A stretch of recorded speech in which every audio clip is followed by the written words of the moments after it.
सब हमारे sub level में, हमारे जिंदगी के सब लेवल में मायने रखता है। चाहे वो बच्चा हो, चाहे वो प्रेग्नेंट लेडी हो, चाहे वो यंग एडल्ट्स हो, या जो बुढ़ापे हो, हर हमारे जिंदगी के दौर में न्यूट्रिशन इज वेरी इंपॉर्टेंट। जैसे कि हम देखते हैं कि, लेकिन जब एक उम्र के बाद 50 या 60 या 65 के बाद अनफॉर्चुनेटली न्यूट्रिशन की तरफ हमारा ध्यान बहुत कम जाता है। ओके, और ये सच्चाई है कि किसी भी कारणवश वो कोई आप, क्योंकि 50-60s में आप बहुत बार रिटायर्ड हो जाते हो, आपके फ्रेंड्स सब नहीं रहते, आपके बच्चे आपके साथ तो रहते हैं लेकिन अपने अपने अपने लाइफ में बिजी रहते हैं, और कभी कभी अपनी स्पाउस की या डेथ हो जाती है तो अकेलापन रहता है, फ्रेंड्स कम हो जाते हैं, रिटायरमेंट के बाद फाइनेंशियल प्रॉब्लम्स होती है, तो you can not buy good things, expensive things, all those thing. So एक न्यूट्रिशन बराबर होने के लिए कई सारे फैक्टर्स इंपॉर्टेंट होते हैं, वो सोशल भी है, वो फाइनेंशियल भी है, वो आपके फिजियोलॉजिकल भी है।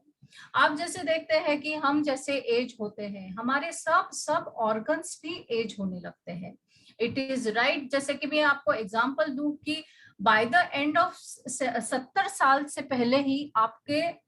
25% आपकी बोन डेंसिटी जो है, बोन डेंसिटी वो कम हो जाती है। ओके,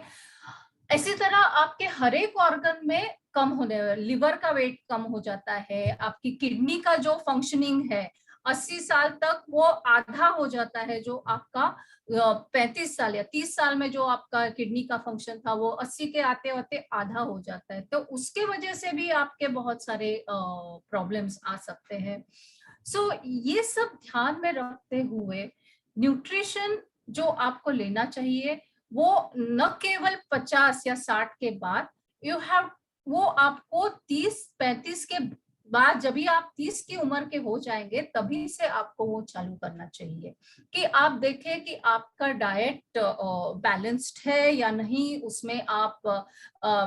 कई सब प्रकार के फल वेजिटेबल्स खा रहे हैं कि नहीं, पानी पी रहे हैं कि नहीं। सबसे ज्यादा इंपॉर्टेंट है कि आप कोई exercise, very important is exercise, क्योंकि जैसे मैंने कहा कि अगर 70 साल के आपका बोन लॉस हो रहा है तो वो क्यों हो रहा है, बिकॉज ऑफ द एक्सरसाइज, कोई वर्जिश न करने से या एक्सरसाइज न करने से। So regular exercise is very important.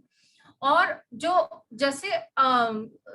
50 या 60 के हो जाते हैं, you have to pay more attention to what you are eating and how, मतलब आपका